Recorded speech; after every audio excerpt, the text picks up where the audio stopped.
All right. Let me just make sure that we are canoodling on Twitch currently.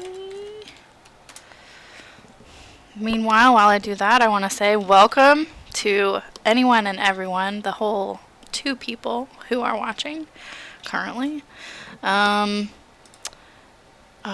our release party for the Journal of Dungeoneering for hip and attractive professionals. Woo! Yeah! It's very exciting. Um, Do you have a link route to my folks? yes. Yeah. I had to mute the site real quick. It is twitch.tv/Catrium. Katrym. Gotcha. I think I can DM it to you, Brent. Okay. Is everybody excited? Oh, yeah. Let's see. I've got, just for the people coming in, I have not figured out Twitch yet. So I don't know how to do all the fancy, like, commands. However, we do have, if you scroll down on the main page, one of my panels has a link to the journal. So go ahead and give that a click and a download. We're very, very proud of it. And that's going to be in the chat, too. Yes. Let's see here. Juggling a couple of links right here. Mm-hmm. All right. There we go. All right. So there it is. If you want to check it out. That anyway, we're very proud of it. There is a lot of really good content, and we're going to talk about a lot of that here in a bit. But first, Alex, are you paying attention? I am. I'm right here. I want to toast you with my very fancy scotch here. Yep. Because we did some good work. I think it looks Absolutely. great. Yeah. to reasonably successful scholarship. Yes. On a scope that is pretty good. Yes. Right there. Ting. Ting. Oh, there's my camera. There. All right. Special Get a guest. beer. Oh, he's gonna get a beer. All right. I want to get a beer because you guys started like cheersing. I'm like, oh no. No, it's cool. I'm like, Yeah, run, Brent. Yeah, go. I was just about to introduce him too, so I'll just open my beer real quick. Cool. Yeah. Yeah. What a great launch we've had Yes. today. Oh my gosh. We've been watching the stats all day, and Stats look great. stats look amazing. stats. Oh, Brent's back. I wanted to introduce everybody to Brent. Brent Bowser. He's one of our contributors, hopefully a future contributor as well of future issues. Brent wrote a piece that I affectionately renamed "How to Train Your Dungeons and Dragons."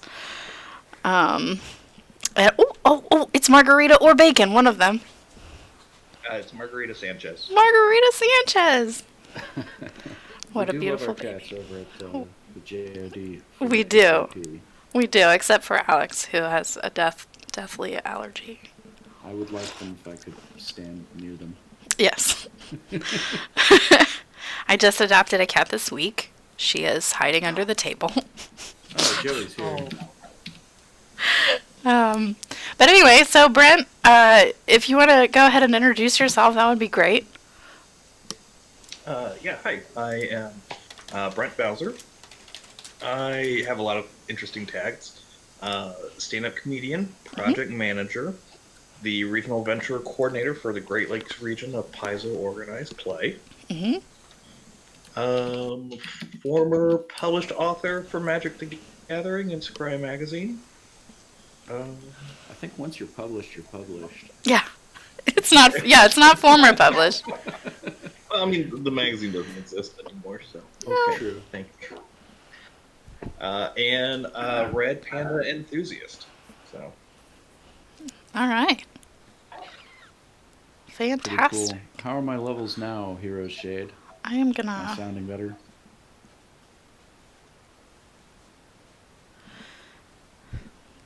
That Yeah, could why don't be. you It could get be these because quick I and have exciting? you. Let me see. I think I just need to get close to the mic. Okay. While you do that, I'm going to ask Brent some cool questions about the cool article he submitted to us. All right. all right. Let's see here. So, yeah, you've been published in the Magic the Gathering magazine.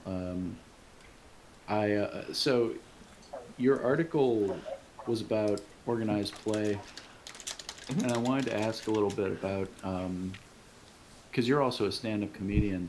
I wanted to ask a little bit about the crossover between being a stand-up comedian and trying to organize people as a GM in Pathfinder. Like, is there crossover there? I feel like there's got to be crossover. As a contributor in Brent's online and one of his games that he runs, yes. Yeah, so actually, most of the crossover between stand-up comedy and the organized play aspect actually comes in the organization of the games themselves.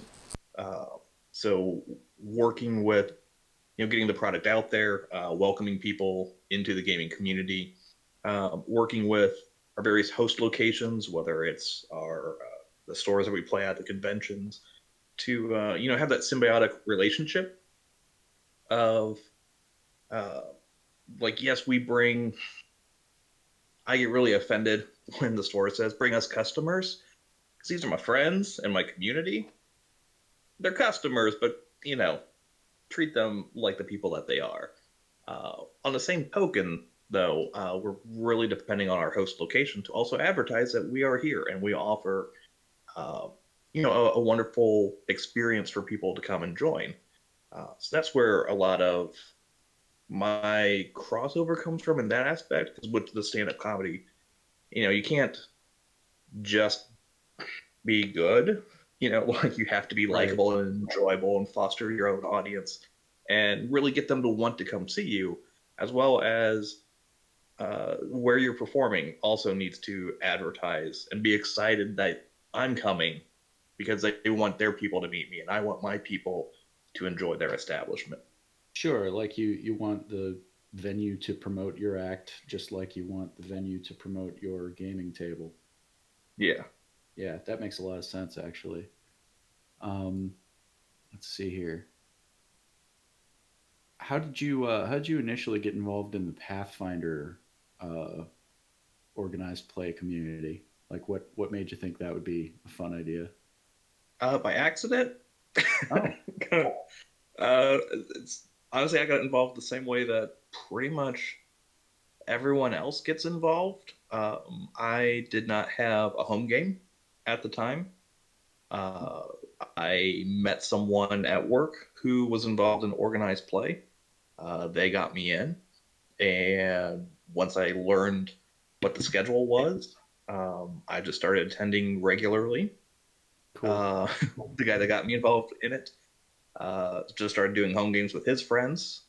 I started hanging out with my friends in organized play, and it just kind of grew from there. I started traveling more, started making more friends, uh, doing organized play and home games with the people that I met. It's an interesting cycle of like I highly recommend it if you're new in town and you are just looking to meet people. Do organized play. Just do a few games, find out who you like, and then start a home game with them. Yeah, I really appreciated that about your article, bringing up that it was like a good way for adults to make friends in a new place. And yeah, I guess I'll have to try that next time I move. But It's let's actually see here. how I met Robert. Actually, Oh, Robert, Nope, different Robert. different Robert. Yep. Okay. different Robert. Yeah, Elizabeth. I know a Robert lot of was in people home named game Robert. with Elizabeth. Yeah. Yeah, that started one of the guys I met doing stand-up comedy. was interested in learning Dungeons and Dragons, so he came to an event that I was running, and he brought his friends, and we hit it off. And so Robert started coming to Pathfinder events with me, and then Robert and I have been in some home games together. And when we were looking for more people to join in, uh, I met Liz through him, and now I'm meeting you through Liz. So it's True. Yeah. the benefits of organized play is just making connections and meeting people and gathering new friends along the way. Yeah. I'm gonna. I have to stop you for a second because I'm a terrible host, and I need to switch my audio output real quick.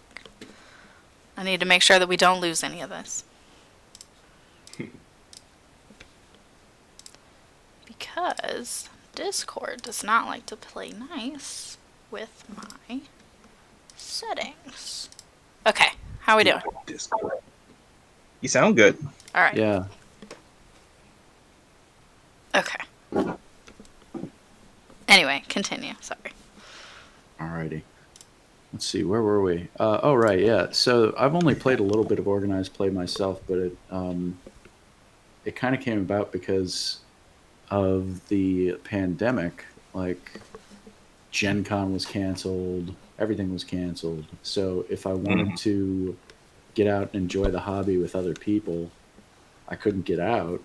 But Right. PaizoCon still happened online, and for once it was it was free, so we could actually experiment with this new idea that's a Discord based convention.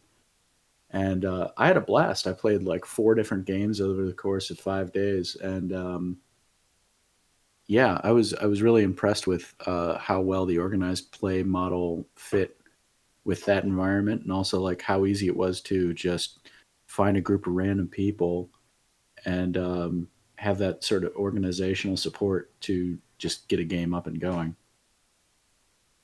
Yeah, Paizo's very good about that. I've dabbled in a few other organizations that aren't quite as tightly run ship as Paizo. But no, I'm glad you got to enjoy that. Did you play just second edition, or did you get some Starfinder in there? Or what all are your interests? So the way Warforge, I think it's Warforge, right? Warhorn. Whoever was Warhorn is yeah, where you sign up. yeah. The way Warhorn worked, it was really easy to just stick to one system. So that's what I ended up doing. I ended up sticking to Pathfinder 2, and Okay. it was really enlightening because the game was fairly new at that time, and I hadn't seen it in action outside of Gen Con for about 30 minutes.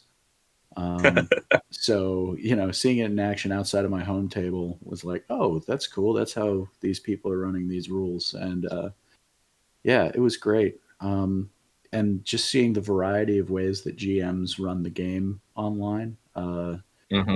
I played with people who were using Roll20. I played with people who were using presentation software. I played with Yeah. yeah, and we were just getting into Foundry at the time, and everybody has their own style.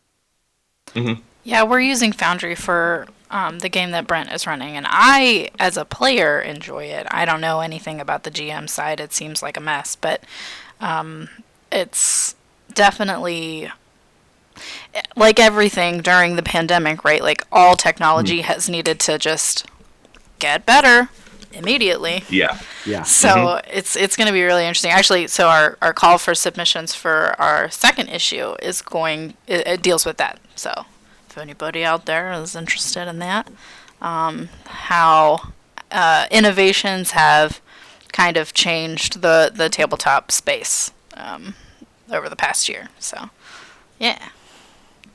I know that there are several members of my particular group who, by several I mean one, who do not enjoy the the remote experience for. I'm not going to name any names, but Brent knows what I'm talking about. This particular individual has made 5 different Discord accounts. 6. Yeah, because they can't figure out how to download Discord on their Oh no. machine. It's fine. Yeah. But We made a Discord role and a channel specifically for them, and only their accounts can get in there. this is only account name, yeah. Wow. That's pretty funny. Yeah, it's Um, wonderful. Mhm. see here. Yes, even Luddites are welcome in organized play. Yeah, they've gotten a lot better the past couple of sessions. They have, yeah. I mean, yeah, we had to deal with a lot of jank moving our table onto the online platform from our home game. Yeah. hmm But in so doing, we were able to include a friend who moved out to New Jersey recently, Okay. and so we were able to bring them in to back to our home table, like just like old times. So that was cool. Um, even though dealing with Roll20 and Foundry can be a hassle. We were able to bring in Patrick into our game. Yes. As Yes, we did. blushes, yes, yeah. Patrick is is my senpai. I simp for Patrick, and he lives in Columbus. So we were able to bring him in, and everyone's just like, "Oh, this is Oh, this is mhm, the Patrick that Brent keeps the talking Patrick." about. That's funny. The legendary TTRPG friend that everyone has heard of and no one has met. Yeah, I think every Yeah, table has that. Yes. Actually, if Brett's and we have watching right now, he was ours. oh, Yeah. Um, okay, thank you, Margarita. We love Margarita. so let's see here. Do we want to jump to some of the other topics here? Yeah, maybe I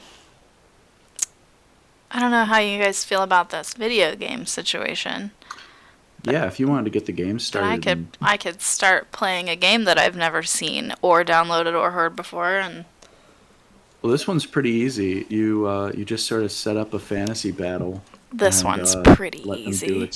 let them do its thing. All Yeah, I right. mean it's more of a simulated experience than a game. Well, I guess we'll find out.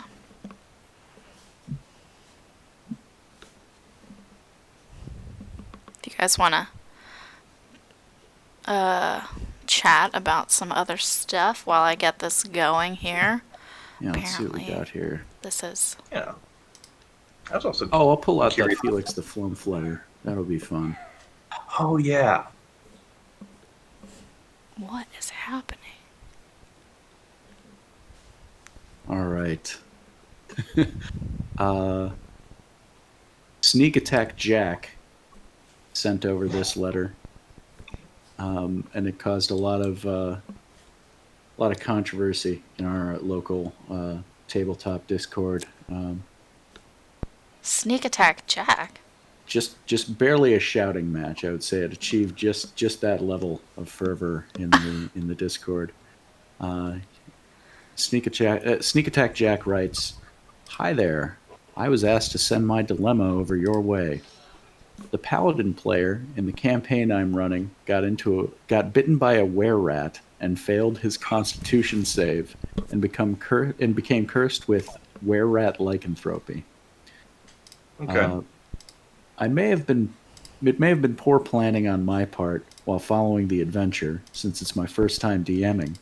Now, he's loving the immunities, but he hates that it's a rat and it's evil, and is trying to talk me into letting him become a werebear because it's good aligned. Now, I'm completely opposed to the idea, but I have zero intentions on allowing him the immunities and just gifting him the werebear lycanthropy for no reason. He's already in the process of finding a cure for the lycanthropy, and I adjusted the NPC that gave him the info on the cure to actually be a werebear in secret.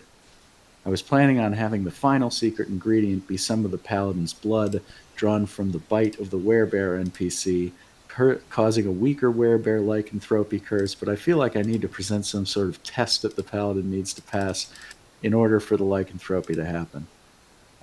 Lycanthropy? Lycanthropy? Lycanthropy, I think. Um, he wouldn't know outright about becoming a werebear lycanthrope because it would be a slow onset.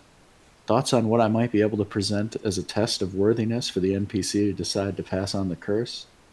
The party has already rescued her before, so she knows that he's not a total arse, but I definitely feel like there needs to be more.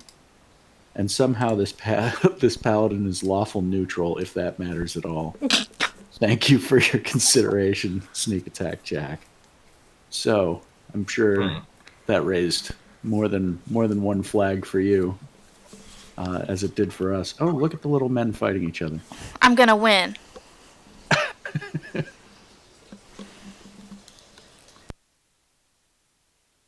Yeah. Yeah. Where do we start with this? Yeah. Oh, I lost. I lost. Great job, Liz. Yeah, because there's layers. There's layers to this. Layers of problems. Yeah. Right. Yeah. Like, do we start with the GM with still letting him be a paladin, or like just assuming that the were-rats are all evil, or letting him still be a paladin, or the whole like subterfuge of giving him what he wants? Do we go with the player and like, all right, do you really want to be aware? But like, we really want. How much do we want players to really dictate what's going on? With the, right. Yeah. I'll give you some context. I'll give you some context from my table here. So my friends were all really what really rankled them was the idea that the GM was willing to turn what's clearly supposed to be like a major character challenge into a boon. Right? Yeah. There's almost no downside to being a werebear, whereas a were-rat curse is potentially a pretty big challenge, like a pretty big obstacle for that character to overcome, particularly if they're supposed to be a ostensibly good paladin, right? Which One. It's very even that serious. it seems like they're playing with. Good job, Liz. You made the little men march to their deaths. Thanks, I did. 3 of them did not. You're a real Helen of Troy. Uh-huh. Making men fight over you. Great. So there's that whole stymie, right? But then beyond that, there's also they don't seem to know how paladins work. Is there an edition where you can be a lawful neutral paladin? I assume they're playing 5th edition based on that. That's sort of what I got too. Yeah, because I think I believe 5th edition got rid of the whole alignment restriction period. So you can just be, like, there's not the anti-paladin that has to be chaotic evil. And they're like, what do you do for, like, paladins of nature? So I think it's just, be the alignment of whatever you're shipping and then, be a zealot for that. So that's what I assume they were going on. Yeah, I think that's probably safe, unless this is one of those players who's just playing paladin because they're good. It's a good class to play, like mechanically and in terms of power, which sounds like that could be the case too. Yeah, especially when he's like, can I be a werebear instead? Like, okay, hold up. Right. Because I think that's lawful neutral to chaotic good, if I'm remembering my alignments for monsters correctly. I don't know a bear off the top of my head, but why would you? I mean, if you're gonna what? Why would you know a bear off the top of your head? Well, we GM a lot. Come on. Yes, okay. Know a lot of bears. Yeah, a couple otters. And a Patrick.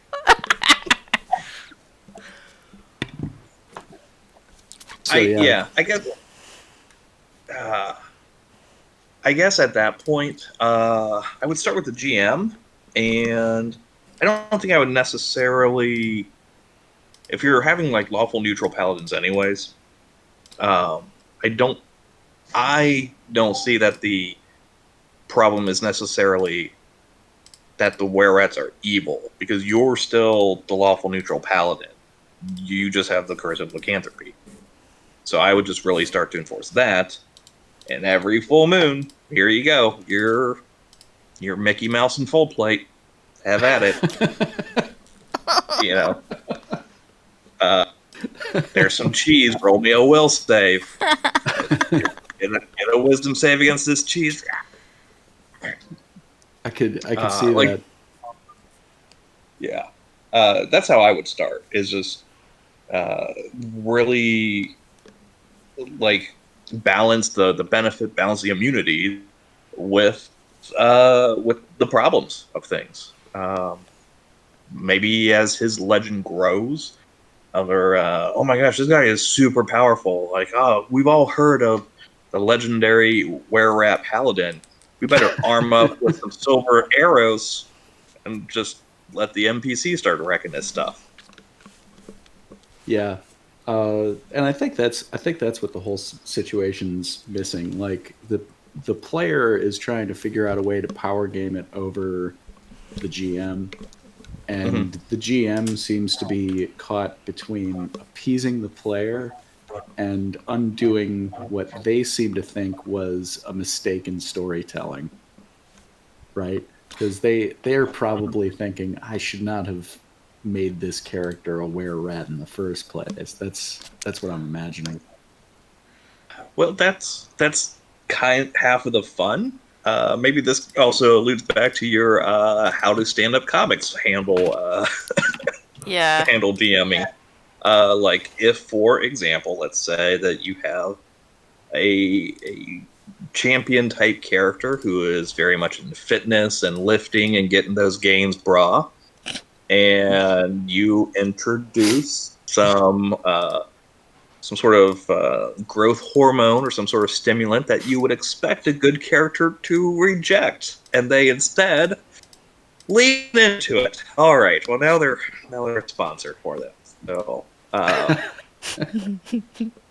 was not what I thought was, but you know what?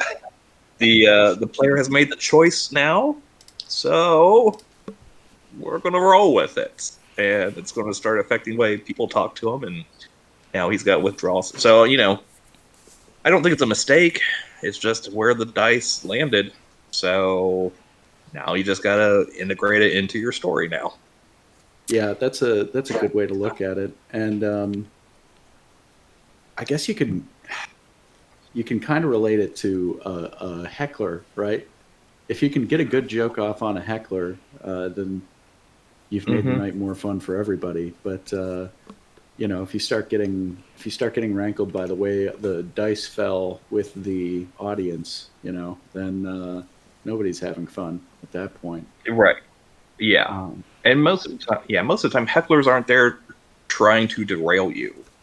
A lot of people just think they're helping or contributing to it. So it's a matter of taking it and guiding then their heckling. doing what they're trying to do better than them, and then reining them in and be like, okay, we've had our fun, but I'm still in charge.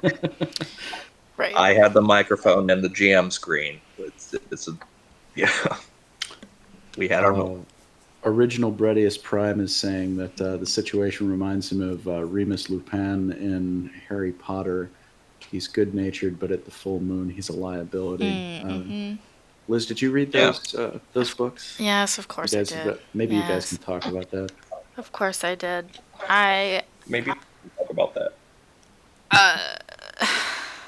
I mean, I understand the sentiment of he's good-natured, but at the full moon, he's a liability, right? Because there's a giant scene in the book where you meet Professor Lupin at the end, where he becomes kind of consumed by his werewolfishness, and another dog-type character has to fight him off. Anyway, Harry Potter gives me real bad vibes recently, so I'm not super about talking about that.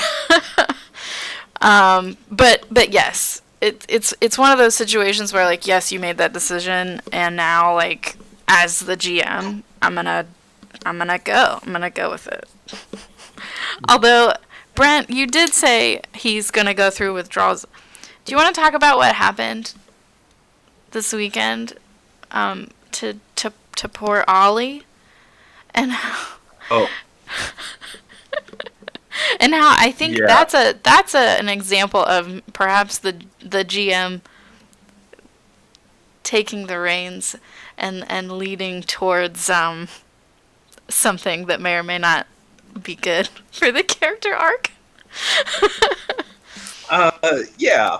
Um, so, so we have a priest of Irori. If you're not familiar with lore, basically like physical fitness, that kind of stuff.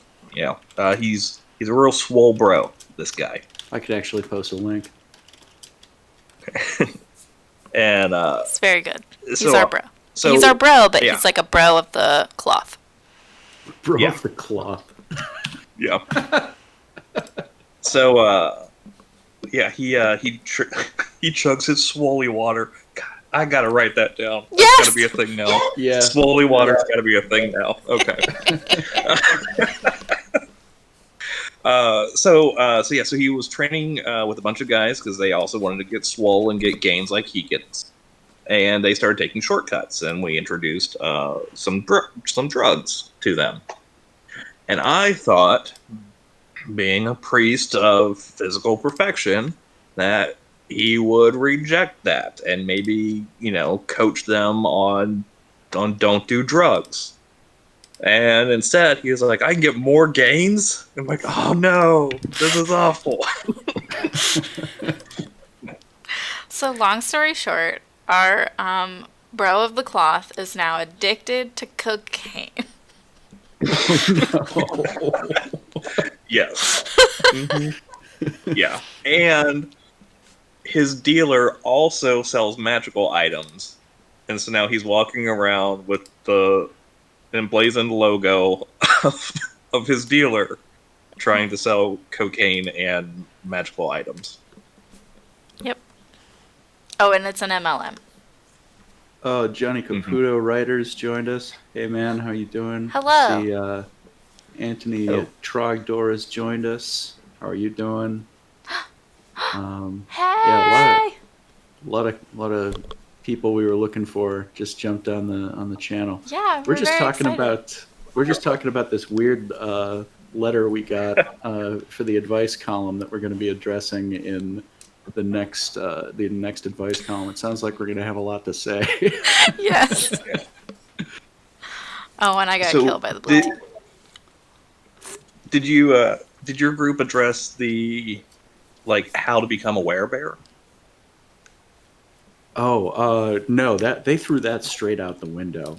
They threw that straight Really? out the window. They were like, absolutely not. He cannot exchange one lycanthropy for another. This is clearly imposed as a challenge. This is clearly something that's supposed to complicate the character, and he just wants to turn around and turn it into essentially an archetype bonus, right? So Yeah. they weren't having it at all. As far as a werebear goes, I looked it up. A werebear is supposed to be lawful good, right? So you have to Okay. be like offending a druid to get bitten by a werebear, which easy enough to do. But Mm-hmm. is that going to come up in your campaign? Depends. Depends on the campaign, I guess. Absolutely, yeah. So I guess if you could just lay some pipeline through their home, that sounds like a good way to. right, yeah. The king has asked you to go lay pipeline. See how that goes over. We're just gonna check the stats. I had a feeling, looking at the stats on the release right now, we are at 274 views for the day, and it looks like almost 170 downloads. Gang, I When have did to that tell you, happen? Oh my I god. know, I have to tell you, the response we've gotten to this first issue, particularly with it being like a completely independent thing, like we don't have any major platforms to release this off of.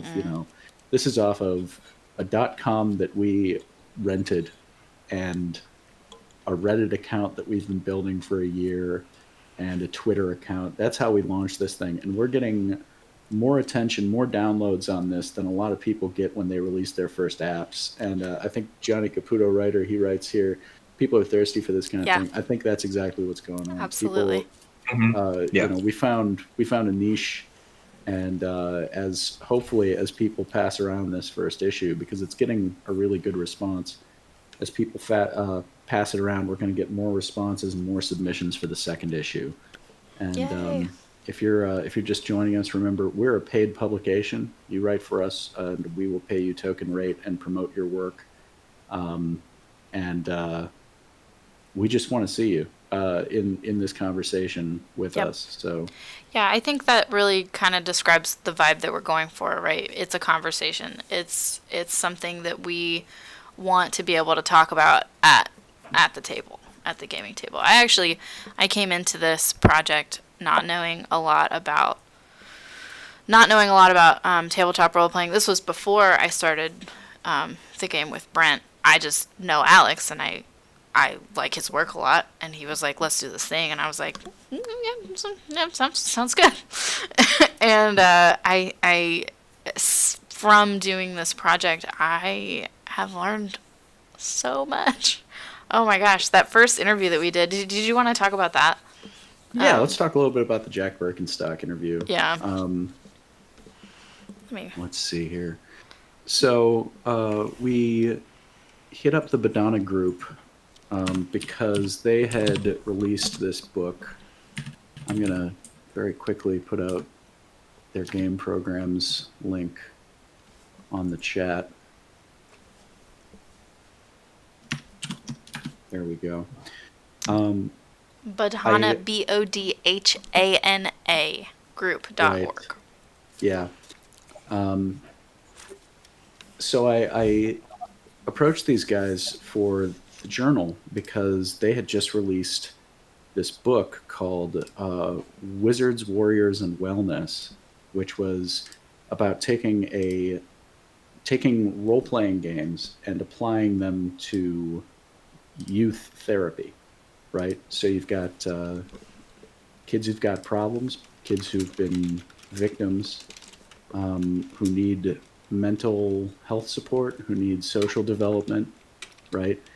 And basically the approach that these guys were using, in addition to other treatments, was play games with them. Kids love to play games, right? Yep. And so they approach role-playing game therapy with like this mixture of compassionate care and like Buddhist philosophy and studying the psychological aspects of it. And that interview with Jack Birkenstock, we were looking forward to it, and it really paid off for us. And he's like just the best guy. Yeah. He laughed at all my very stupid jokes, which included just they're in the issue. They're bad. They're very bad. Well, the really bad ones we cut, but Yes, yes. But I think I referred to like the dungeon master's guide as like the DSM-4 at one point, like just like real dumb, whatever.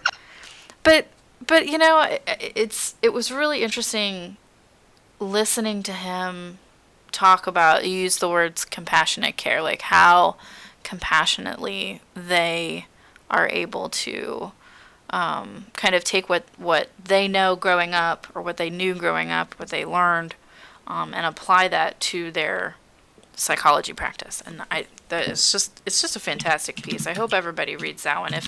If it's the first piece, so it's the first one. Well, okay, yeah, I'll take that back. Feature. It's the Felix first feature. is the first one, but Yeah, good old Felix.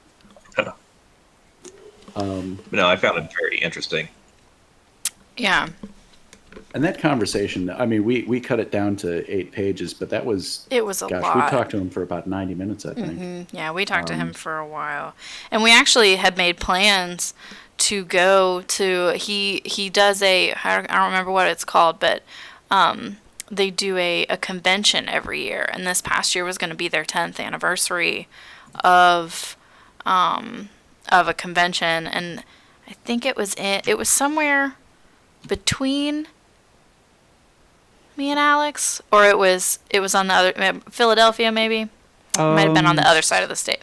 Something like that, yeah. But I was fully planning on going, but that was in last August, which we all know what happened last year. Right. Yeah. So, obviously. Yeah. And honestly, that was a big part of the story for issue 1 in general. Yeah. We just had so many setbacks. We were initially going to release this journal March of last year. Huh. What we else didn't happened? we didn't because of the world end. So we For didn't think several that reasons. would be a good idea. I see Laura D is saying the Badana Group is so cool. Game to Grow also runs therapeutic D&D. It's cool to see more organizations like this popping up. Perfect. Yeah. Laura D just posted if that's the Laura D I'm thinking it is. Hi, thanks for coming. It's great to see you. I am gonna And check out that link check that out. she just posted. She might have just gotten us the lead to another interview. Yeah. That's cool. All right, yeah. So we were super excited about that interview, and it went just as well as it could. We talked about his gaming experiences growing up. He talked about his approach to getting like space for kids to game in. That was a really big thing. They're trying to make what they called not a Disney World. What did he use? Like an activities center, like that was literally the word, activity center. Yeah. Right. Like a YMCA. A YMCA for nerds. That's what he said. A YMCA for nerds. That is exactly what he said. Yes.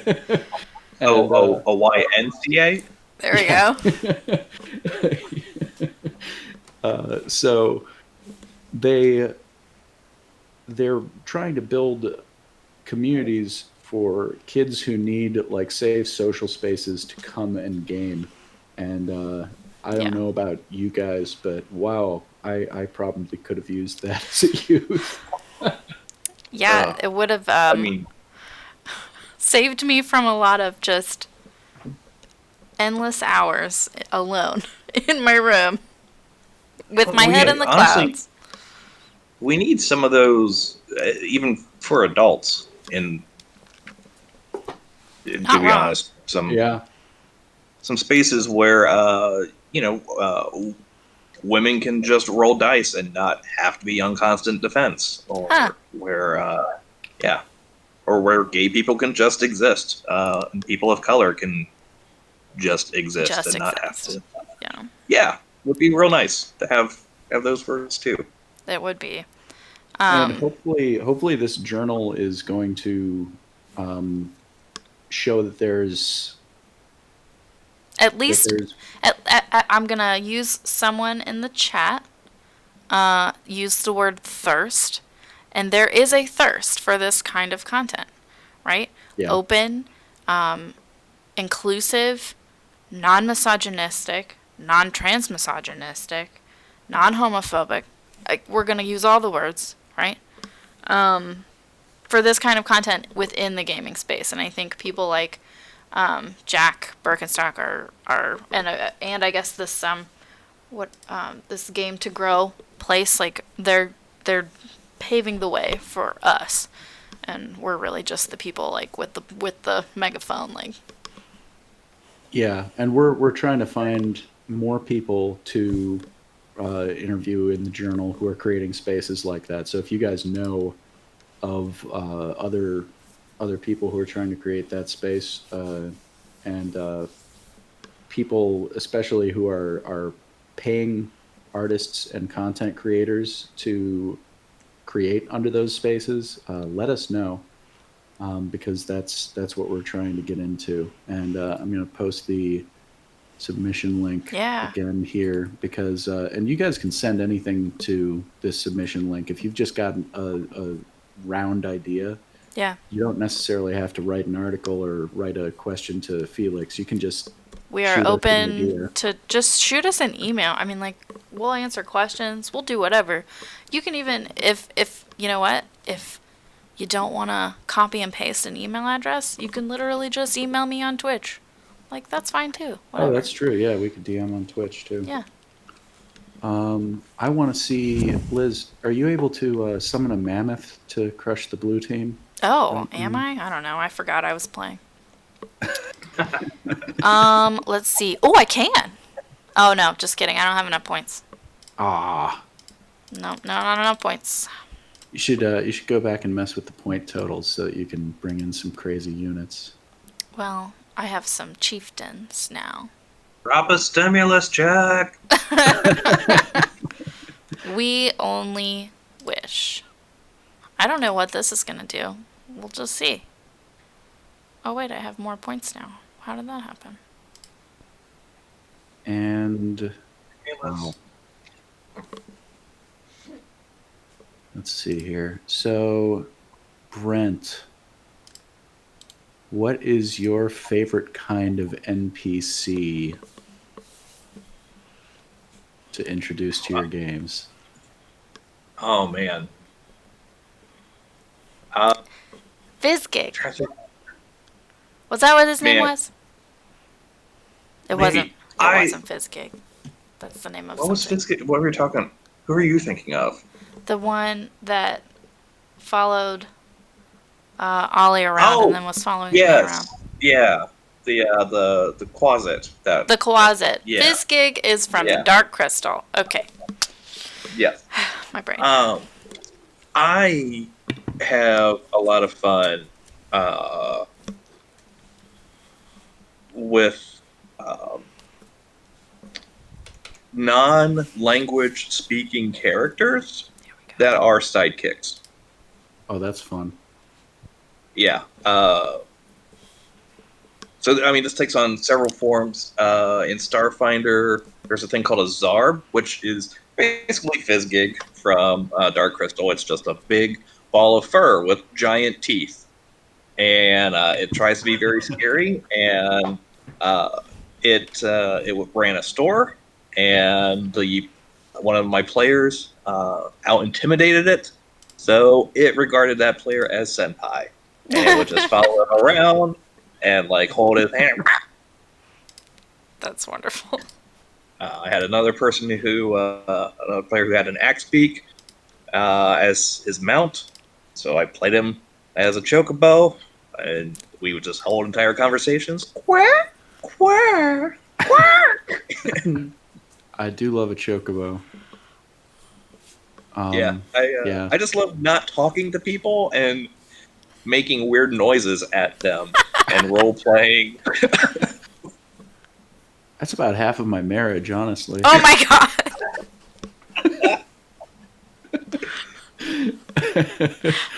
Shout out to Rachel. I'll tell you, Brent. See, tell me if you've gotten into this before. Sometimes I'll read a monster's stat block, and I will realize the potential for it, like far beyond what you might have seen in like popular media for the same kind of creature. Aberrant Oni is saying, I thought everyone could do voice acting. Believe it or not, there are a lot of GMs out there who aren't comfortable with voice acting, Yeah. and a lot of other GMs who are comfortable with voice acting and are terrible at it, myself included. Oh man! So we have kind of tangentially. It's not my NPC to introduce, but in Pathfinder, the head of the Magnamar Pathfinder Society is a woman named Sheila Hydemarch. Right. Yeah. And yeah, my first introduction to her introduced her as Sheila Hydemar, dressed like this, blah, blah, blah. She addresses a party in a low, gravelly voice. So I addressed the party in a low, gravelly voice.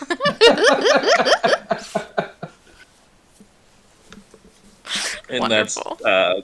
that's kind of how she plays now. And I have been called on the phone as people are running their games. And they're like, Brent, can you read for Sheila Hydemar? Yes, yes, I'll read for Sheila Hydemar. I love it. I've got the society guide here. I'm trying to find her. I'm not sure I'm going to before it's not relevant anymore. Anyway, she's not nearly great as great book. a very good book. Yeah. The other one.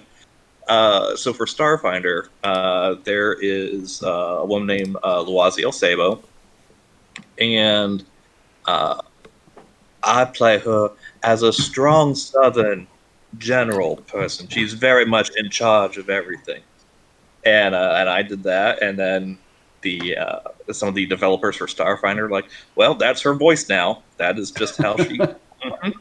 So they know that I oversee some of the interactive specials at Origins, and so Oh, I didn't know that about you. yeah. That's cool. So I kind of you want to talk about stand-up comedy managing an entire sea of people. Ooh, let's put a pin in this because this is a fun story. We're putting That's a pin very in it. relevant. I'm writing a note. Okay. So I did that. Then I was like, well, that's her voice now. So they start writing in her voice. So I am preparing for her next big speech, and I'm reading. Her speech involves things of like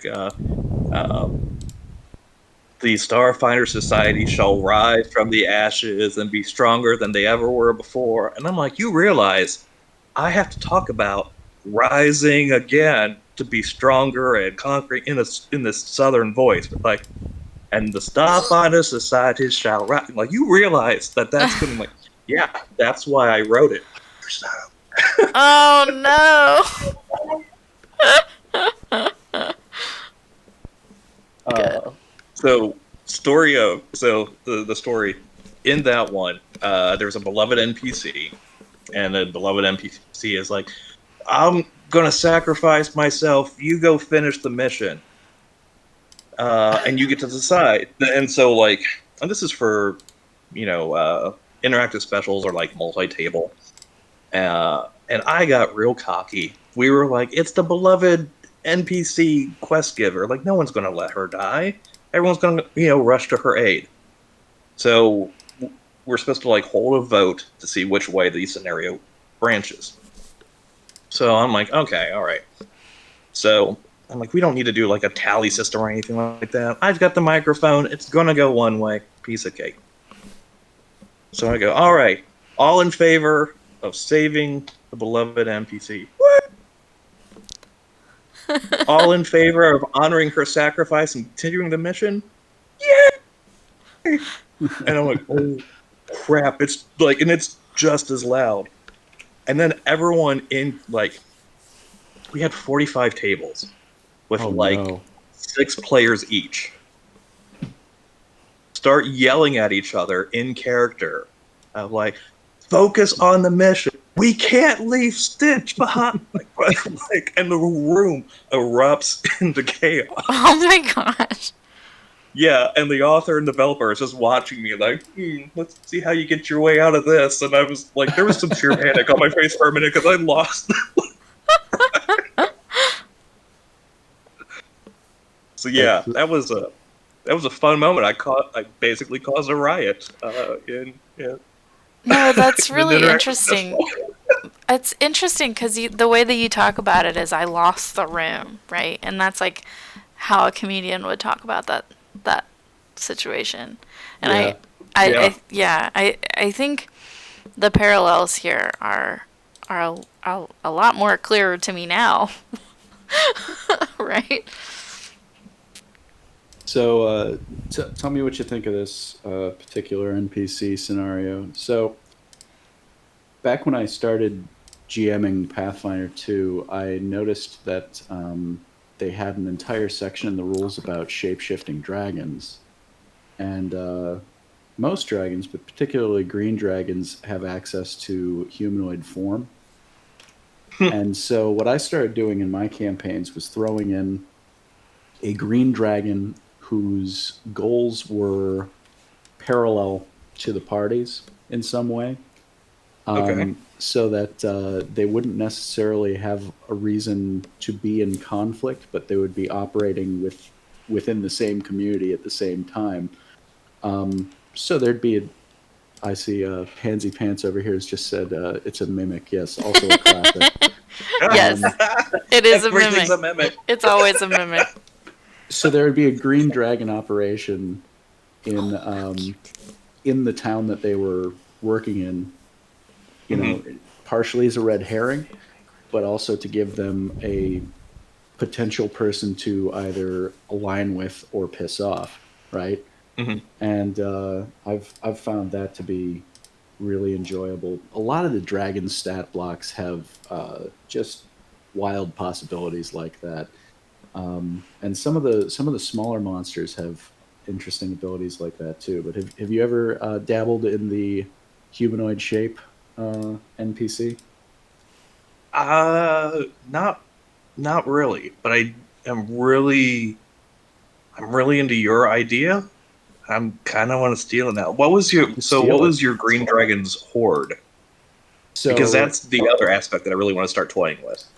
yeah, so this particular green dragon lived in a mostly gnome and fey town in the Galarian setting called Brazelwark.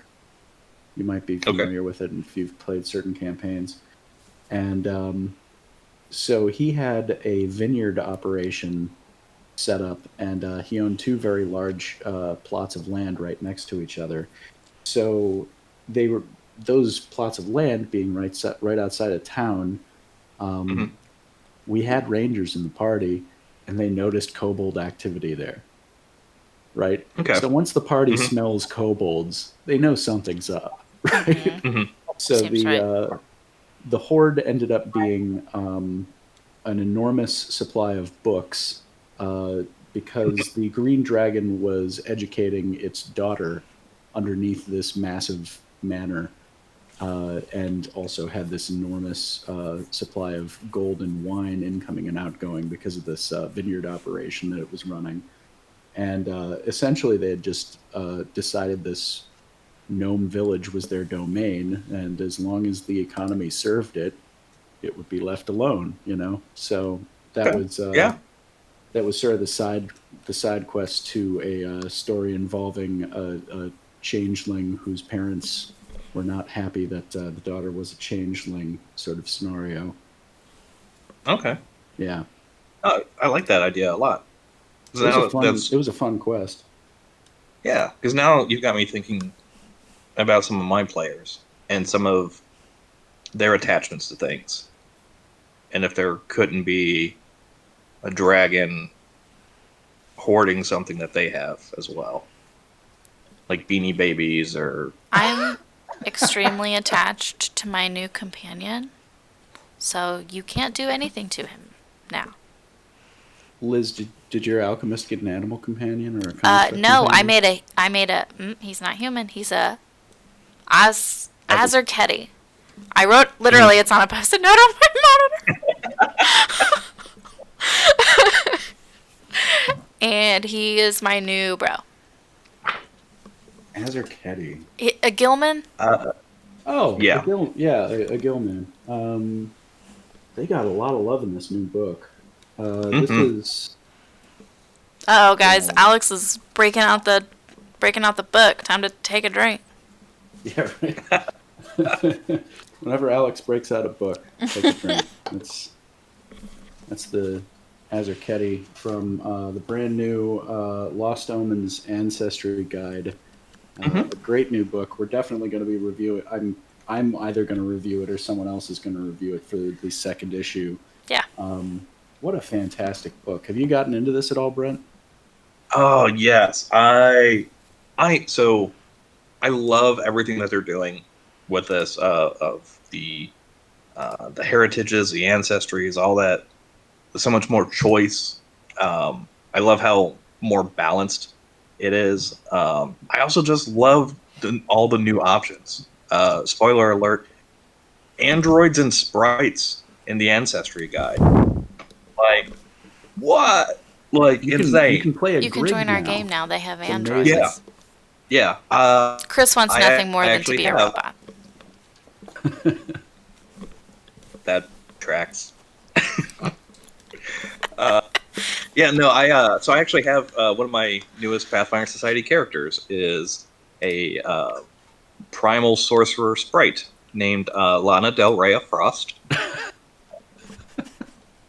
I'm taking away your next hero point for that one. Oh no! They're like, introduce your character, and like, well, she's got her red dress on tonight. Oh my god. Hair's done up real big beauty queen style. I will award 2 hero points to counteract Alex's negative hero point.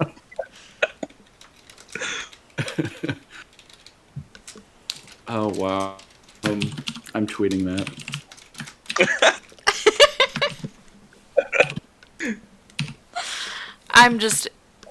Meanwhile, I'm just berating my friends on Twitter. Thank you to my friends who are here. Isn't that what Twitter is for? Yes. For berating everyone. Just yelling at people all the time, Okay. constantly. There we go. And what ancestry did you say she was? Sprite. A sprite. Yeah, the sprites are great. I was really happy that they made Fairy Fire into an unarmed attack that's eligible for monk stuff. Like, Yeah. How yeah. creative. How creative is that? I really wanted to play with a concept of again using that. I forget which type of sprite it is that does the sonic, because I wanted to do that's like the a Grig. sonic. That's the cricket. Grig? Yeah. Yeah, I really want to do that and just like sing people to death. Oh, that's great. Yeah, one of our last first edition games, the main one of the main characters was what was that called? The little tree sprite guys, not a leshy. No, those are big trees. It's not going to come to me. Sounds like Gallifrey, but it's not, and that's That's not helpful. Malifrey? Um, Palifrey. no, I'm going to look it up. Salifrey? Talifrey. Anyway, so his rival was a Grig, and yeah, that awesome blast you to death Take it. with my little leg song. That was a lot of fun. A Gatlane. He was a Gatlane. Oh. Do you remember those? Okay. They came out in Ultimate Wilderness. Yeah, Strix hate Gathlings. I think so. Yeah. But yeah, that was a lot of fun. It's Margarita Bacon. Sanchez. Oh, that's This is- bacon. That's The cat bacon, wants Mal. an interview. I know. She does. She is the neediest creature. Oh, let's try to weaponize chat while we've got them. Yeah. Oh, yes. Why we hate Reddit. So for some reason on the D&D subreddit, we have been getting almost par for par downvotes on the journal, and I can't figure out why. And I just made a Reddit account today. So, like, I don't know anything about Reddit. I mean, have it's a- generally kind of an unfun place. Yeah. Just generally speaking, but for some reason they have been downvoting our journal release. We are currently at 0. God damn it! I was I on. It was on 2 when I did my upvote to, I know. Is So it- deck the. If chat This wants to the- help us, there's the link. This is the D&D group? Yeah, on the Pathfinder group, we're doing fine. Yeah, the Pathfinder page is great. Yeah. With the D&D group, is it maybe because there's a woman involved? Is that part of the problem? That's kind of what I'm worried about. Yeah. And there's a lot of, pretty standard language on our website about how misogyny is passe and trans rights are human rights, etc. Okay. Yeah. So I would think that maybe there's a lot of old school orc followers that are downvoting this this post. It's too bad because we actually got explicit permission from the mods of the forum Mhm. to post self promo and stuff like that, and they're just being real jerks on there. Being jerks. So And that everyone who is That's in chat cool. right now, go join Reddit and give us a vote so that we can squash the haters. I don't want to curse That's- them with a Reddit account though. That's a Right. good point. that is like my big frustration is with the 5e community is you have some amazing, wonderful people. Matt Mercer is RPG Jesus. Great. Yeah, Um, he's great. Literally? Yeah, no, actually, literally, because everyone should listen to what he says, but like there are so many people who don't or get it wrong, and they're horrible people. Like Jesus's followers. Like if you would just do what he said and not be horrible people about it. Well, So I feel bad because there are so many like wonderful people in the community who are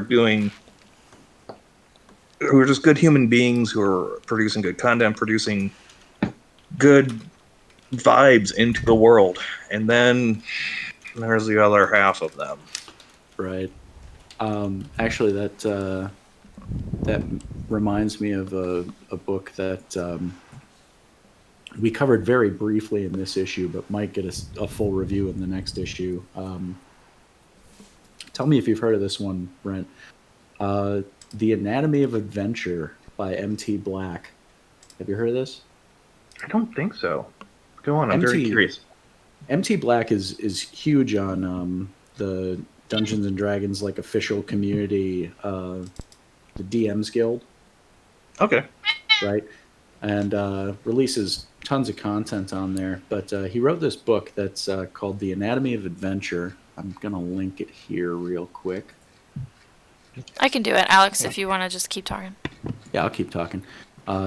He published this book called The Anatomy of Adventure, and it's just his creativity and writing and marketing, even marketing tips for his community content that he's used to turn D&D content creation. I just said concat creation because the cat's meowing over me. No, I'm about to just put her away if she can't. No, we love cats. No, she's great. She's great. We love cats. It's this great book of practical advice on writing and publishing and distributing and marketing adventures, and it's just fantastic. I recommend everybody check it out, particularly at that price. It's like $5 for a great book. I read it in 2 days. I couldn't put it down. It's just essays about his most popular and best-selling adventures, and then a couple of essays about, well, here's how you do practical marketing. Here's how you hype up your product. Here's how you generate ideas when you're out of adventure ideas, right? And it's a lot of combination between like old school dungeon random generation of like dungeon hooks and stuff like that, combined with like newer ways of writing story hooks for television programs and stuff like that. It's a fantastic book. Okay. Yeah. Oh, that sounds great. Yeah, I will definitely follow that link and pick that up for $5. Absolutely. Yeah. Yeah, and these are linked in the issue too. Alex did a really, really wonderful new and notable impressions of RPG works. And there's a works cited essentially for that, and there's links to it. My philosophy with that is you can't you can't claim to be an industry magazine unless you're following the industry, right? And so I Yep. wanted that section to help people find out about new stuff they might have heard of and might not have heard of, like new, relevant, interesting releases in the RPG community. Yep. Liz, I dare say this delicious, expensive booze you got me is kicking in. Good. I'm having a Speaking of hard time. delicious, expensive booze, I need a drink. Do it. I have a fun little I have a little a graphic, but I don't know if that's gonna murder your voices, so I'm just gonna turn my camera off and you guys can keep talking Okay. while I go get a drink. Yeah, well, while you're getting a drink, we can also thank thank our sponsor, Raid Shadow Legends. Oh, I didn't realize we had a sponsor. Why am Yeah. I paying for Why did we everything get out a of pocket if sponsor? we got a sponsor? Are we not? Why I did- feel like everything is sponsored. I joined AA, and my sponsor is Raid Shadow Legends.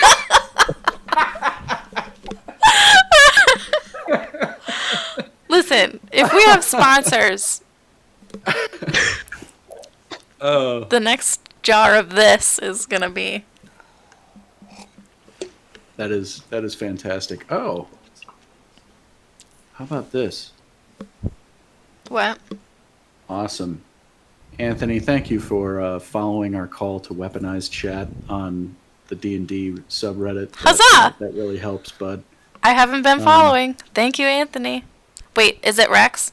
It's Anthony Trogdor That's Rex. 888. Thank you, Rex. Awesome. Very cool. So yeah, let's see where we're at on the stats and insights. I was hoping to break Oh, 300 by the end of stream, and we're real I'm getting a close. beer. I'll be right back. We're at 277 views, and let's see, almost 180 downloads. You guys, this is such good performance for day one of a brand new publication, particularly something as independent as this one, and can't thank you guys enough for helping make it happen. Let's see here. I'm going to jump back onto the things to talk about notes that I've got here.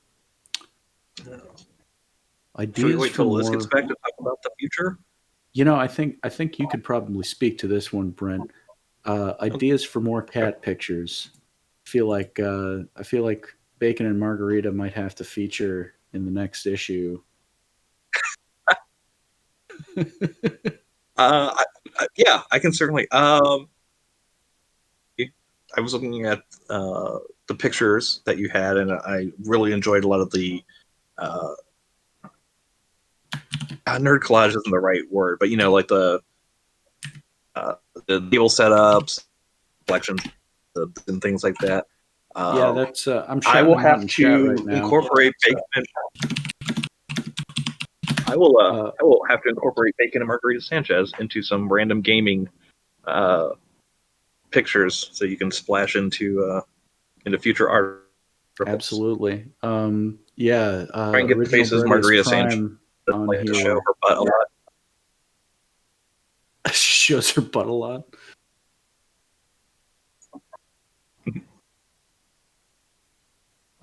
Yeah, that's thanks to Original Bready as Prime for cat wrangling for this particular issue. Those are his two cats featured prominently throughout the journal. So if you're Aw. into good cat pictures, go download the journal. Although I think all of chat has done that by now. Let's see here. 2 out of 14 cats. Right, yeah, he does have more cats than that, but those were the two best behaved that day. I will look forward to seeing the rest of Brodius Prime's cats in future issues. See here. Maybe we'll have to make a stat block for Bacon and Margarita Sanchez so you can incorporate them into your adventures. That would be fun. Make animal companion stat blocks for them. Mm-hmm. Oh, all right. You want a better curse than turning your paladin into a were-rat? Yes. Give your rogue bacon. Then follow you around. Meow, meow, meow, meow. Mm-hmm. That's a pretty good curse. Mm-hmm. Sneak now. Sneak now or forever hold your peace. That's pretty good. Oh, welcome back, Liz. Just in Hello. time. Just in time for what? What am I doing? Thanks for the cats. Yes. All 2 out of right. 14 cats. Did I Yeah, miss Brett has a 14 lot of cats? Bredius Prime has a lot of cats. Bredius Prime, do you have 14 cats? I think he's probably snoozing by now. Oh no. And probably covered in 10 of the 14 cats. Possibly, yeah. We work with someone who has 9 cats. Oh my And gosh. I just yeah, one of them is blind. She has no eyes, but she's beautiful and she plays and she has an Instagram and she's Instagram famous. That's funny. Oh. Did she name that cat Murdoch? She has a eye cat. The cat She has does have a seeing seeing eye cat. cat, yeah. One of what I mean, it's like one of the other cats in the brood. Oh. Her white cane has a red tip and a feather at the end.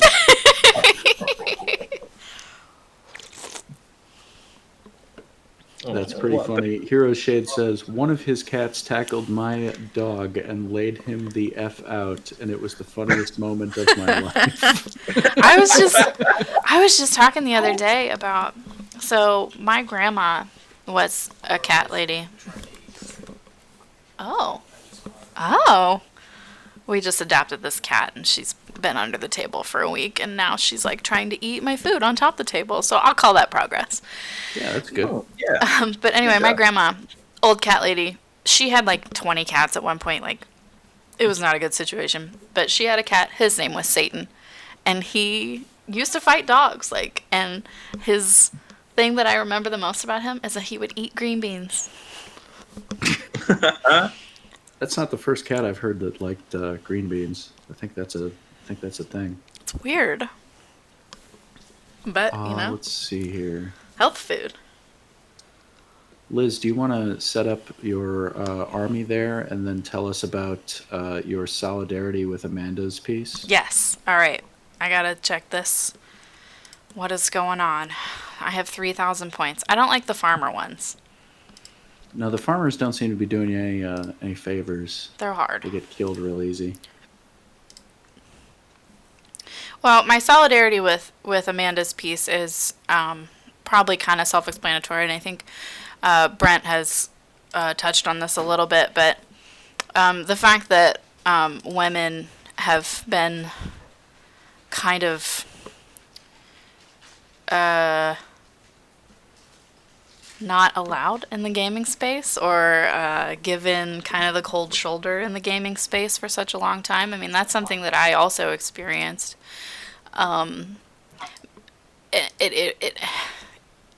It's very honestly just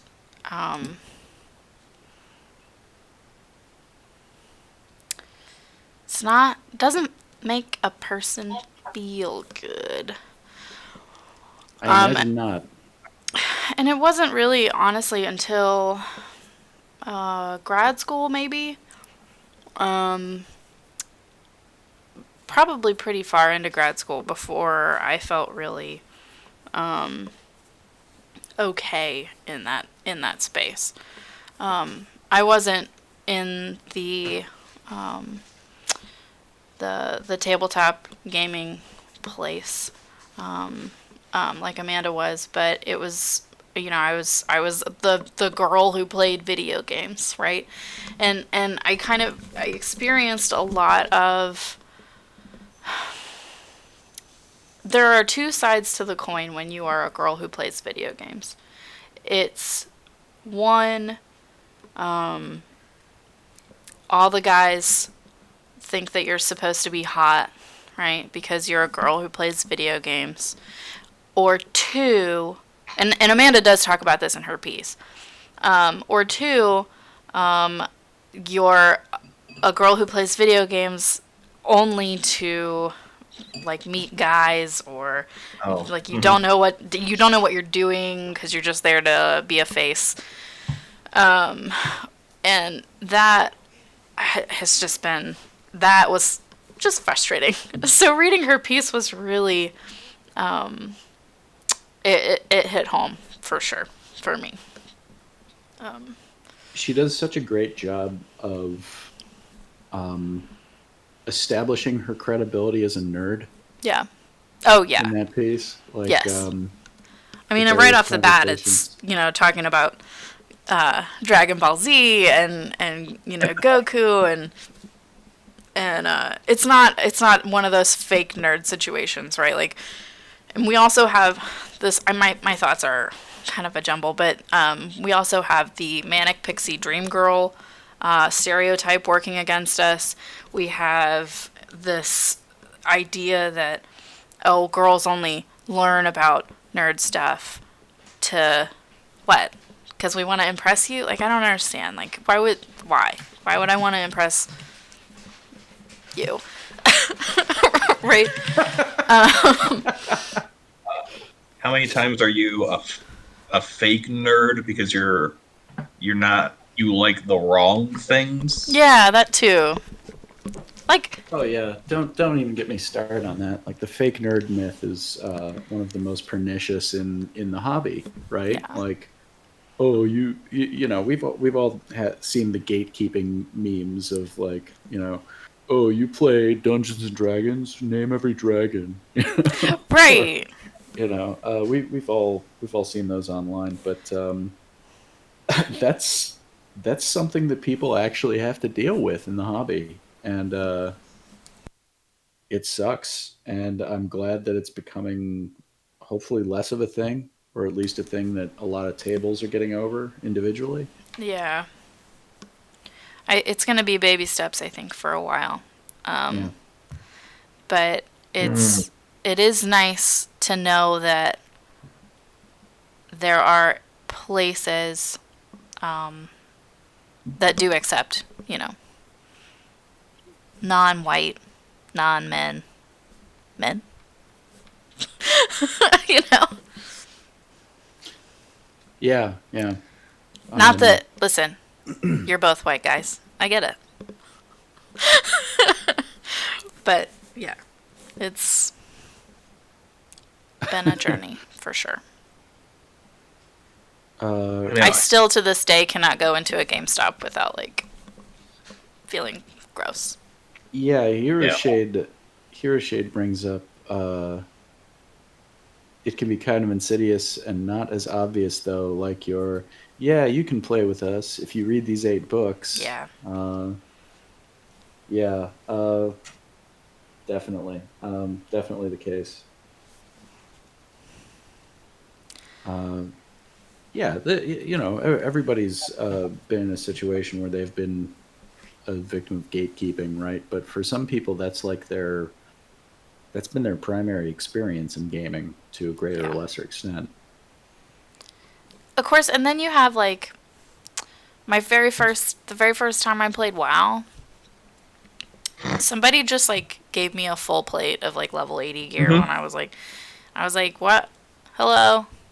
And they're like, oh, you're a girl. I'm like, Yep. okay. Oh man. I guess. Now you're making me remember all of my time playing EverQuest. And I played a female character. There you go. Yeah. So much. Yeah. And I had so many boyfriends. They didn't know that Of course they had boyfriends, but I had so many boyfriends. Yeah. And then was the dumb. I'm like, oh, you screwed up. I'm like, sorry, my boobs got in the way. Tee hee. Oh Like, my that's gosh. fine, Well, and I bet sweet. they love that too. Yeah. Oh, Brent. Yeah. Oh man. Yeah, it's definitely, yeah, Oh, and then I will say. so many picks. So many. Oh my god. Mm-hmm. It was like, here, have gear, and also, I'm like, oh, I guess I'm gay now. Okay. Thank you. Right, and that's another Mhm. thing. It's just like I don't know. It's very sometimes it can be kind of confusing, like as a person in this space, because I don't know how I am supposed to react when those things happen. Um, Yeah, right. Like, is it flattery? Is it? yeah. Is it like, yeah, I don't know. Everybody should just read Amanda's piece because she really captured that sentiment, and just how the two sides of the coin. Either you're a fake nerd girl or you're not good enough, right? Right. Mhm. Alex, I want to know about your trip to Wendy's Right. Okay. while I do this next farmer shebang. Do you want to enlarge me in your chat real quick, I and I will do. make use of Whoa, my hey. tools. All right. All right. Oh, nice. Looks good. Is that working? Well, I'm just gonna put us all full screen. We can just ignore the farmer stuff that's happening right now. Okay, that works.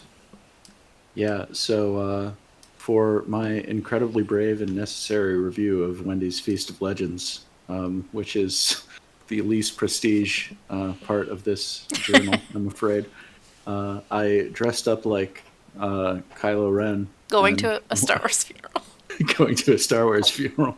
Went down to the local Wendy's to get some photos.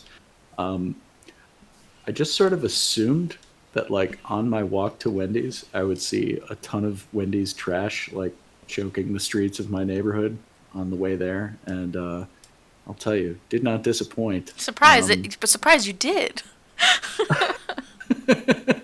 Right. So, yeah, the article is an in-depth review of Feast of Legends, which, if you guys haven't taken a look at that yet, it's a shame. It's a crying shame of a promotional product.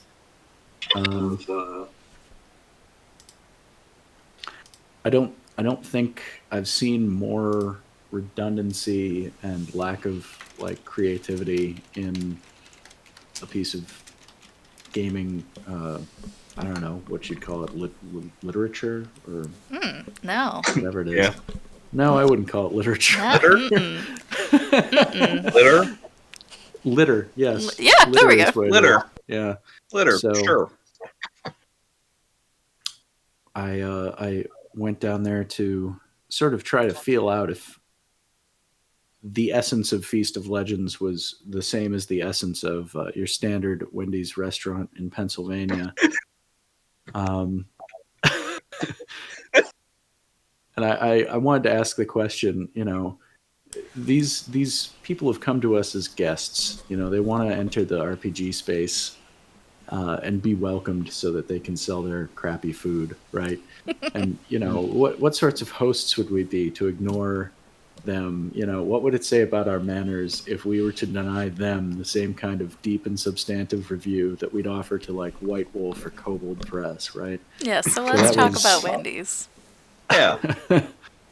My gosh. So the biggest problem with the character driven game that they've presented us with here is that just as all of Wendy's menu is just three things on repeat, all of the characters in the game, and there are like 16 of them, are just three things on repeat. You can play as fries, you can play as a burger, or you can play as a side, and they're all basically the same. It's pretty dull. They repeat the phrase "fresh, not frozen" something like 17 times throughout the entire article. I have two thoughts about this when you're done. Yeah. Now, mind you, I don't skimp on academic work like this. I read through the RPG manual, this 96-page manual. I read through it twice, and God. and I went through and I cross-referenced all of the different references that they made. Like if they mentioned something by name, I went and Googled it. If they seemed to be alluding to something, I went and I tried to figure out what it was exactly. And a lot of times it was just, half ideas. They bring up the "where's the beef lady" without mentioning that Wendy's basically defrauded her out of her own identity, and like tried to sue her when she tried to have like an advertising career of her own. Um, Great. and yeah, these guys clearly want to get into the D&D design space, but who knows if they'd be willing to do it, for the kind of rates that your standard RPG designer does it for. So, yeah, if you want to see a really pointed breakdown of a game that does not deserve the kind of attention I gave it, and you want to see me dressed up like this, Okay, everybody do your best. Did someone get that on?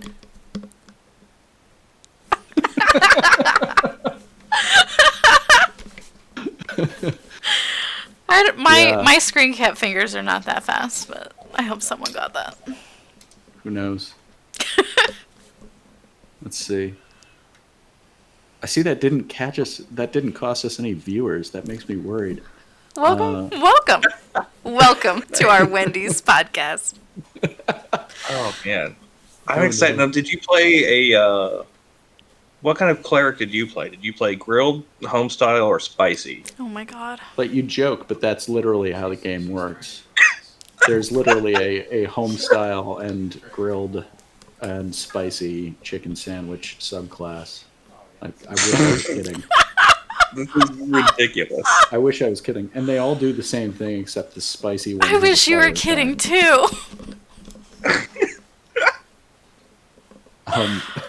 And you would think that, okay, well, if they're going to go to all that trouble making the same character 4 times, at least maybe they'd diversify a little bit, or at least make them fun to play. And nope, it's all basically the whole game is playing a 5e barbarian who can do 2 or 3 other things that aren't worth doing in a turn. That's the game. Okay. And yeah, it sucks. Spoiler alert. So my two thoughts. Man. Yeah. Why do you think they did this? Other than capitalistic hell. And 2, I think their marketing team probably had fun with it. Keck and Martin definitely had fun with this. The two guys from the marketing company, I think they definitely had fun with this. Or I think they thought they were going to have fun. That started by having fun. Yeah. Right?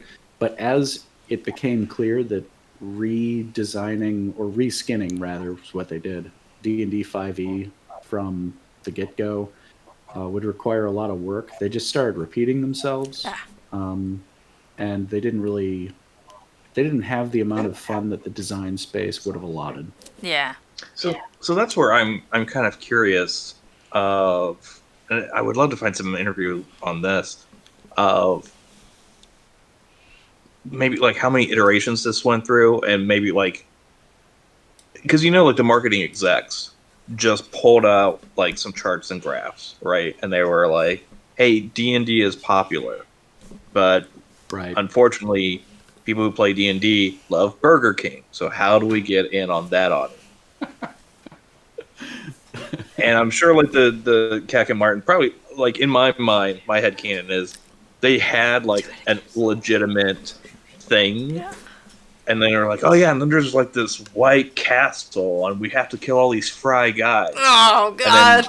And then corporate was like, no, you have to be on brand, and they probably had to like probably told them like, the worst. You have to work this in, you have to work like. You're not wrong, but the way they went about it, so there are slams against McDonald's throughout the whole thing and Burger King throughout the whole thing. I mentioned in the article the only witty thing they come up with throughout is there's a monster that's clearly based on the Big Mac, right? Okay. And it's called the extra bread or mucho pan, right?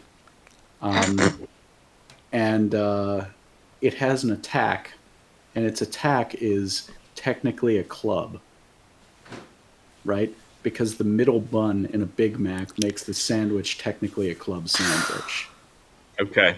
It's the only joke in the whole it's the only one that works in the whole thing. I love it. I can't not love it. It's a pretty good joke. Pretty good joke. I like it. Keck and Martin, here's to you. Here's to Yeah, you, Rose. okay. Here we go.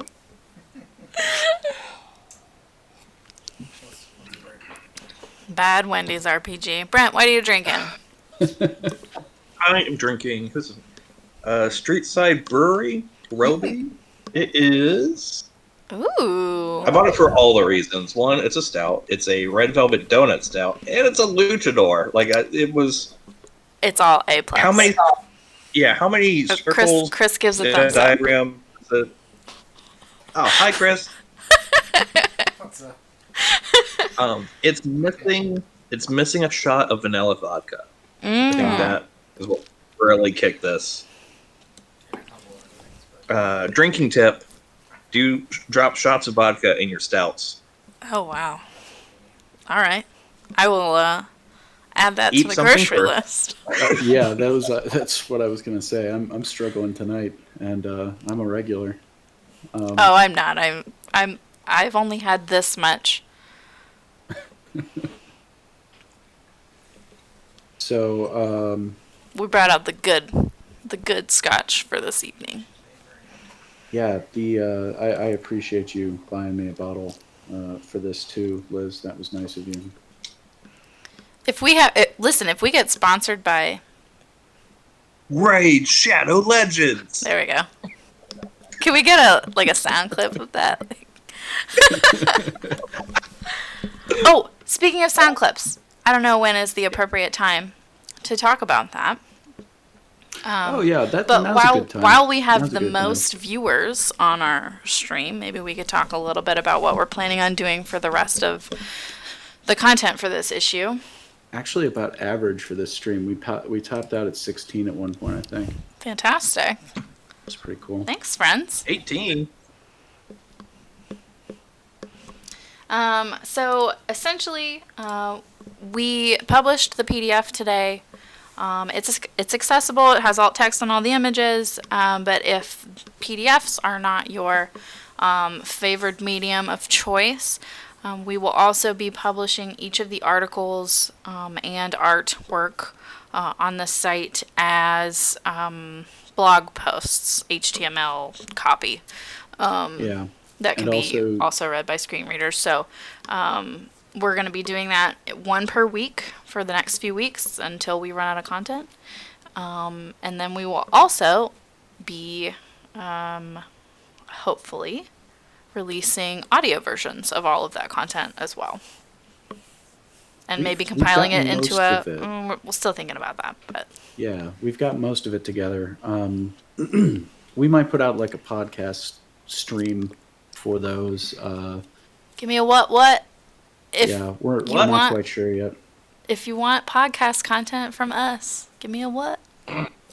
What? But we've already hired out some of the voice talent to read those articles for you guys, and it came out really good. Where are Couple you of people. fingering? Oh, you're fingering me. I'm fingering you, cause you're our audio talent. One of them. Yeah. Brent read his. Brent his read own his work. piece. But William Moore, who did some of the cartooning in our journal this time around, he voices my piece, and then we hired an actress of the name of April Davis to read for Amanda. So we're gonna have a lot of good voice talent on the audio edition. Oh, bacon. Is that what margarita? I know. I can't tell the Bacon. difference. Okay. So bacon is more spotted. She is smaller, and margarita is slightly bigger and it has all the stripes. Oh my god. But keep That's what I talking. want. I'm just trying to generate more views by putting cats on the internet. Oh What- yeah, what no, else? you're doing great. Well, I'm trying to. You can see the opening to my office here. There's a cat playing somewhere out there. She came in very Yeah, she came in very briefly. You could probably scroll through it and find her. Yeah, I saw Chris's like bent over in the hallway Yeah. playing with something. Yes. So she's out there somewhere. She came in, Mhm. rushed out. She's getting a little more like less cautious, like a little more adventurous day by day. Good. Anyway, I mean, this could be a cats podcast if you let me talk forever. Camera shy. I'm sure it'll get there. You're sure that it'll get there to cats podcast? Yeah, I'm sure. Let's see what else we've got here. I think that pretty much covers everything we set out to cover tonight. I think so. Wild. Oh wait, I did want to tell one RPG Oh, story. you've got a good RPG story. All right, Yeah. let's finish out on that. Okay. I don't know if this is a good story or not, but it made me very happy when it happened. So the map, one of the pieces that we commissioned for the issue is a map by Robert Sikorsky. He was my first DM. We played 5e. I think it was 5e. It was either 4 or 5e. And he and his wife and a friend of mine and I did a homebrew game, and that's what that map was from, was that homebrew game that he did. And the maybe like the third or fourth time that we played, this is kind of a story of like the GM making a lot of plans and the players being like, fuck you. Common experience. Yeah. Uh-huh. So we fought the big bad, right? And what was supposed to happen was the big bad was going to be like, okay, see ya. Like, I'll be back in 20 episodes. Oh, that never works. Yeah. And and so my friend rolled like I think he literally rolled a nat 20 on like defeating the guy, and the guy liquefied. Whatever. Okay, so he liquefied, whatever the reason for that is. And me, in my infinite wisdom, and knowing that I had a wineskin, I was like, I'm gonna put Balthazar in this wineskin. And Robert looked at me and he was like, what? Like, what are you doing? It's like, I just want to put Balthazar in this wineskin. I mean, he might come in handy later. He's like, there is no later. This was the guy. And so, well, we ended up playing this campaign, and it was fun and great and good, and he ended up having to, get another big bad. And at the very end, in like the last, what would have been the last episode of the series, one of the other characters, we had been like just carting this bag of Balthazar around, and like every once in a while, it was one of those situations where it would be like, oh, you have a dark thought. Is it your thought, or is it the wineskin? And at the very end of the game, one of the players drank it. And he was like, now you have IBS forever. and it was like at the end, like rode off into the sunset situation. Anyway, that made me very happy. I don't know how good of a story that is in general, That's pretty but funny, Liz. it seems like a common occurrence among DMs. I've never DM'd a successful campaign before, but like your players are just like, No, okay, whatever. No, that happens all the time. I've had 2 games where like the main quest giver is like, oh, like gravely wounded. I'll try and save them. Roll me a medicine check. 1. Sorry. Of course. Cool. Yep. Let me just go ahead and remove the arrow from their heart. All right. Wonderful. That's pretty good. Heroes Shade is trying to get me to tell a story of one of our GMs before we call it here. Yeah, what are have we you here guys to ever- do? We're here to talk about nerd shit. It's fine. Yeah. Yeah, what's Have you the fine guys- story? So have you guys ever seen Tarzan? Any of the various Tarzan movies? I mean, I've seen the Disney one. Yeah, the Disney one. Yeah, okay. You You know, remember the Phil Collins Game one? Hunter guy? That's- Yeah. Yeah. You remember the Game Hunter guy? I forget his name, but he's effectively the Gaston of that particular film. Sure. So we're all in the jungle. This is spoiler alert for part 2 of Age of Ashes. Yeah, Clayton, thank you. And we're investigating a temple, and we see this guy essentially looting the temple with his hirelings. And this is Pathfinder, so it's not a guns-heavy setting, right? Except this guy has a giant blunderbuss that he's carrying around, and he's talking very chip cheerio, and he's raiding the cultural treasures of this particular temple. So we decide we're going to try and stop him, and there's a fight, and he's clearly a challenge rating maybe 2 steps out of our league, but we keep critting the guy. We keep critical hitting him, and by by about round 3 of the fight, he had blasted us with his blunderbuss, and to little effect. And we had gotten him down to what we figured was critical HP, and our GM decided that a vine came down from the jungle canopy that he was able to jump on, swing off on, and then land in a steamboat that was already moving at 30 feet per turn away from us. Can you say And Deus just Ex accelerating. Machina? Thank you. Yeah, we were so angry. We were like, one of our players was like, well, is he out of range of a thunderbolt? My thunderbolt can go like 240 feet. And he was like, yeah, he's out of range of that. In one turn? Yeah, it was going 90 feet around. Oh so my he's out of range of God. that. So we're like, so he swang That's and then floated. A so football field. dishonest. Come on. 3/4 of a football field in one round. And the GM was like, yep. And so later, we were picking on him. We were like, so why didn't you have a better way to get him out of there? Like, what did the book say? Oh, yeah. Hero's Shade is saying poor guy was just trying to think on his feet and just fumbled. Oh.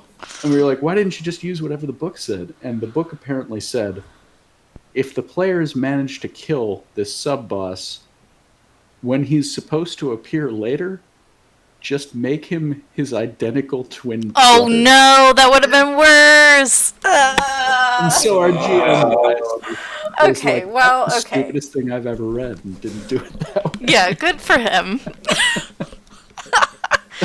I like that vine much better. That vine is way cooler. Than I will Evil say, Twin. when I read that a story about a GM thinking on their feet by manifesting a vine out of nowhere, I thought you meant like Vine, the social media service. I This guess very you could cool get some- Vine that just distracted everyone. It's fine. Some Evil Dead vibes out of there too, if you wanted to. Yeah.